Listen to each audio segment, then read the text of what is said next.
조갑제 TV 시청자 여러분 안녕하십니까. 2025년 8월 5일 오전 10시 20분입니다. 요사이 민주당이 밀어붙이고 있는 주식 양도세 과세 범위 확대, 정권 거래세 인상, 흔히 말하는 노동관계법을 노란봉투법이라 그러는데 이거 그리고 방송법 등등 이런 문제에 대해서 본격적인 이제 정책 토론이 벌어지고 있습니다. 페이스북에 보면은 여러 전문가들이 의견을 내어놓는데 한동훈 전 국민의힘 대표의 글이 아주 예리하고 좀 이해하기가 쉽습니다. 이분이 경제 전문가는 아니지만은 아마도 특수부 검사를 오래 해가지고 이 경제 사건을 많이 다뤄가지고 거의 전문적 식견을 가지고 있는 것으로 보입니다. 12시간 전에 쓴 글의 제목은 민주당은 이미 시장에 지고 있습니다. 입니다. 민주당 정권의 반정시 3종 세트, 주식 양도세 과세 범위 확대, 정권 거래세 인상, 노봉법이라고 그랬는데 노동 관련 이 법을 노란 봉투법이라고 흔히 말하는데 그걸 줄여가지고 노봉법 강행을 앞두고 공매도 거래가 급증해서 유가증권 공매도 순보유 잔액이 올 3월 공매도를 재개한 이후 처음으로 10조 원을 돌파했다고 합니다. 공매도라는 것은 영어로는 쇼트 셀링이라고 그러는데 주식이나 금융자산을 실제로 가지고 있지 않지만 먼저 파는 거래 방식이고 나중에 그 주식을 사서 갚는 방식으로 수익을 얻습니다. 그러니까 이게 주식 시장이 떨어질 것을 예상하고 하는 일종의 이 투기성 투자인데 그 액수가 한국경제신문 보도에 의하면은 지난달 말 세제 개편안 발표를 앞두고 공매도 거래가 급증해가지고 순보유 잔액이 유가증권 시장의 공매도 순보유 잔액이 올해 3월 공매도를 재개한 이후 처음으로 10조 원을 돌파했다고 했습니다. 한동훈 전 대표는 이어서 민주당 정권은 이미 시장에 지고 있습니다. 민주당이 당초 공언했던 것과 달리 오늘 노란봉투법 본회의 상정을 포기하고 미뤘습니다. 머지않아 민주당 정권도 시장을 이길 수 없다는 것을 인정할 수밖에 없을 것입니다. 게다가 열심히 번 돈으로 자기 미래를 위해 투자하는 1,500만 국민의 수가 반정시 3종 세트를 원하는 일부 민주당 강성 지지층보다 훨씬 많습니다. 반정시 3종 세트 더 늦기 전에 철회해야 합니다. 주식 투자하는 사람이 1,500만이 된다니까 갑자기 이 정치권에서 긴장하지 않을 수 없을 것 같습니다. 1,500만이 다 표를 가진 사람들이니까요. 한동훈 대표는 이틀 전에는 노란 봉투 법은 낙타를 쓰러뜨리는 마지막 보찜이라는 제목으로 또 비판 글을 썼습니다. 자신의 페이스북에 민주당이 내일 불법 행위를 당해도 회사는 손해배상 청구를 못하게 하는 내용 등으로 된 노란 봉투법을 본회의에서 통과시키겠다고 합니다. 민주당 정권이 추진하는 반정시 세금 인상 정책으로 이미 지난주 우리 정시의 투자자들은 역대급으로 심각한 타격을 입었습니다. 지금 진행 중인 미국 관세 협정은 어떤 결과가 나오든 지금보다 우리 기업들에 불리해지는 것이고 정시에 하방 압력이 될 가능성이 큽니다. 관세 협상 결과 우리는 미국에 3,500억 달러 투자를 약속한 것으로 알려져 있습니다.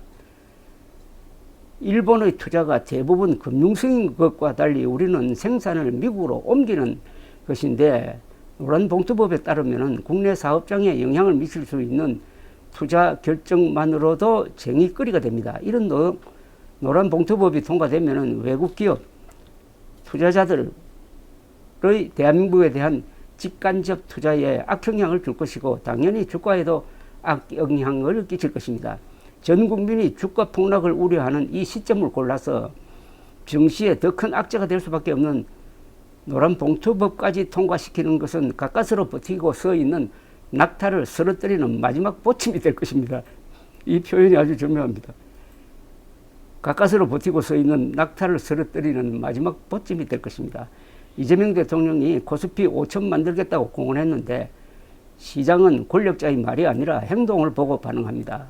대주주 기준을 10억으로 낮추는 주식 양도세 과세 범위 확대, 정권 거래세 인상, 노봉법 등 반정시정책 폭탄들을 주가 폭락을 걱정하는 이 시점에 군사작전 하듯이 한꺼번에 던지는 건 새 정부가 앞으로 국내 정시 망가져도 상관없다는 선명한 시그널을 내는 것입니다. 그 선명한 시그널에 시장이 무섭게 보복할 것이고 대한민국 청년과 소액 투자자들이 제일 크게 피해볼 겁니다. 접어야 합니다. 민주당 정권도 강행했다가 주가 더 빠지면 감당 못할 겁니다. 정 모양 빠져서 바로 접는 게 곤란하다면 일단 미루기라도 해야 합니다. 한편 오늘 오전 9시 18분 현재 코스피 지수는 전날보다 1.81% 상승한 3204.57에서 거래되고 있습니다. 코스피가 미국 증시의 반등과 국내 주식 양도세 요건 완화 논의 등의 영향으로 3일 만에 3,200선을 되찾았습니다.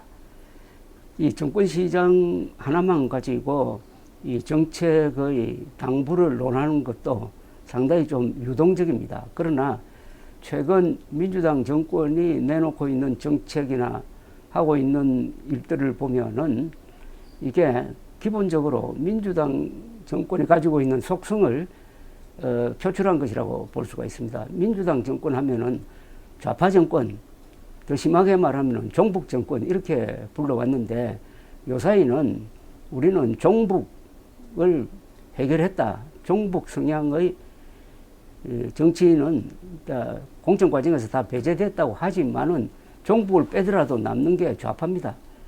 좌파와 종북은 좀 차이가 있는데 굳이 말한다면 좌파는 계급투쟁론에 중점을 두고 이건 과거로 말하면 PD에 해당하고 종북이라고 하면은 이것은 적화통일에 방점을 두는 NL계통, NLPD를 합치면은 이게 종북 좌파가 되는데 그 중에 종북 성향은 좀 탈색되었다. 그래도 남는 게 좌파 성향입니다. 좌파 성향은 계급투쟁론이고 계급투쟁론은 기본적으로 노동자, 농민 또는 빈민 중심으로 뭉쳐가지고 표밭을 만들고 그걸 근거로 해가지고 정권을 잡는 그런 전략과 이념을 가지고 있습니다. 그러니까 지금 나타나고 있는 정책이 대충 그쪽으로 수렴되고 있습니다. 우선 대북 정책을 보면은 정동영 통일부 장관이 20년 만에 다시 장관으로 복귀했는데 이 사람이 하는 행동을 보면은 20년 동안 세상이 변한 것도 모르고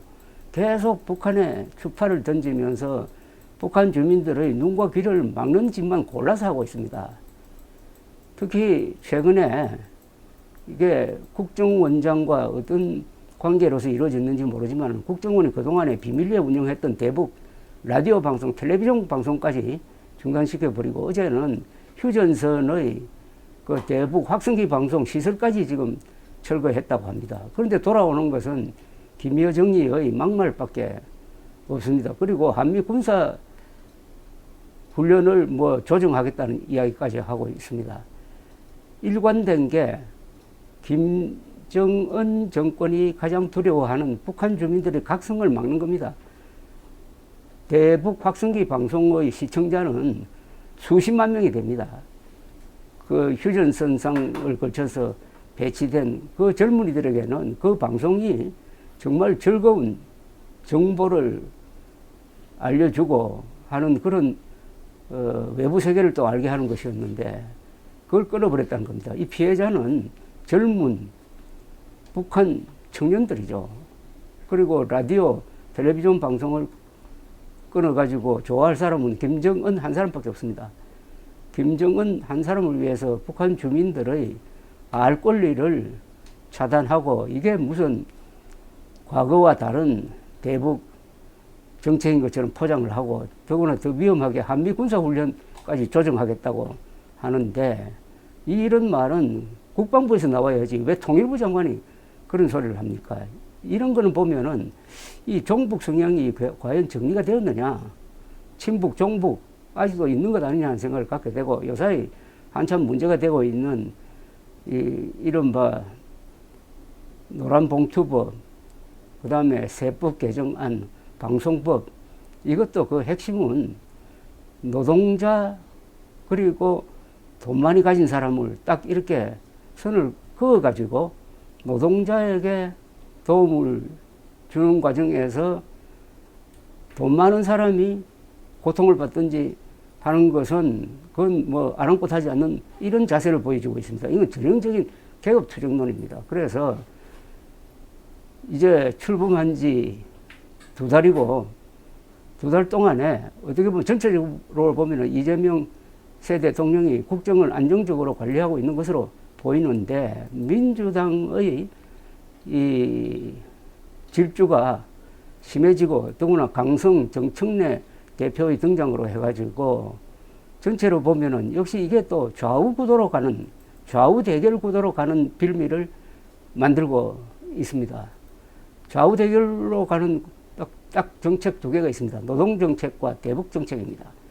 여기서 민주당 정권의 속성이 지금 드러나고 있는데, 이제 정책의 조정기에 있다고 봅니다. 여기에 대한 정권시장의 반발, 그리고 관세 협상을 하는 과정에서 한국 기업의 큰 역할, 특히 조선업의 역할 등등을 통해서 아마 조정이 되어야 되지 않을까 하는 생각이 듭니다. 조정이 되지 않고 정청래 대표 말대로 추석 전에 폭풍처럼 3대 개혁을 밀어붙이겠다. 3대 개혁이 검찰개혁, 사법개혁, 언론개혁인데 그게 한 2달 사이에 되겠습니까, 그게?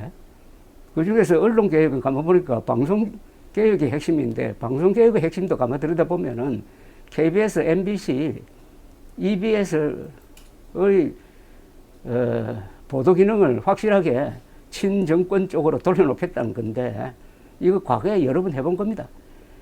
방송에서 제일 중요한 것은 현존하는 그때 그 당시의 정권으로부터 어떻게 하면은 공영방송이 공정한 보도를 하도록 할 것이냐 하는 게 숙제입니다. 이 정권이 바뀔 때마다 여기서 항상 문제가 생기는데, 결과적으로 이야기하면 성공한 예가 별로 없습니다. 왜냐? 지금 언론의 수단이 너무나 다양해져 가지고 한국은 특히 유튜브를 보고 주된 정보원으로 삼는 사람이 한 55% 됩니다. 세계에서 가장 높습니다. 그럼 유튜브를 어떻게 단속할 겁니까? 그리고 공중파의 기능은 점점 축소되면서 예능이라든지 스포츠 이런 중심으로 가지, 선거 때나 뭐 모를까. 그래서 그 부작용이 훨씬 크다는 것이 과거 정권의 예입니다. 한국 사람들은 자유당 시대 때부터 좋은 신문을 야당지라고 그랬어요. 야당지 하면 좋은 신문이었습니다. 그때는 경향신문, 동아일보였는데 지금도 그런 경향이 있어가지고 정권이 바뀌면은 그 정권을 비판하는 언론이나 방송 쪽으로 사람들이 또 지지를 옮기는 경우가 있습니다. 이재명 대통령은 항상 웃는 얼굴, 좋은 이야기하고, 민주당은 험상궂은 이야기를 하는 게 역할 분담으로 보입니다. 굿캅, 배드캅. 그런데 이게 이미지로서는 그게 성립될지 모르겠지만 정책이라는 것은 결국 하나를 선택을 해야 되는 겁니다. 이런 지금 소송이라고 볼 수는 없고, 시장 기능과 권력의 대결, 한동훈 전 대표가 이야기한 대로 시장이 이미 정권을 이기고 있는 것처럼 보입니다. 처럼 보여요. 그렇다고 해서 이걸 또 너무 이것은 반기업이다, 뭐 이런 식으로 또 몰아붙이는 것도 조금 신중할 필요가 있습니다. 반기업, 반자가 딱 들어가는 순간 완전히 사잡아가지고 비판하는 겁니다. 정부로서는 세금을 많이 걷어야 하는 그런 또 고충도 있으니까, 이런 때는 토론을 통해서, 서로 토론을 통해서 거기에 반응하는 국민 여론이나 또는 정권 시장의 동향을 통해서 그 방향이 결정되는 것이 좋다고 생각합니다. 일종의 벡터죠. 우리가 물리학에서 배우는 벡터를 스스로 만들어가는 과정. 그게 민주주의만 가능하고 시장 경제만 가능한 일입니다. 그래서 민주주의 국가에서는 시행착오를 견딘다고 하고 실수도 견디고 어떤 문제도 공론화하면은 다 옳은 방향을 찾는다. 그게 바로 동양의 실사구시 아니겠습니까? 실사구시. 현실과 사실에 기초한 바른 방향을 찾는다. 실사구시. 이게 이른바 실용주의의 핵심입니다. 감사합니다.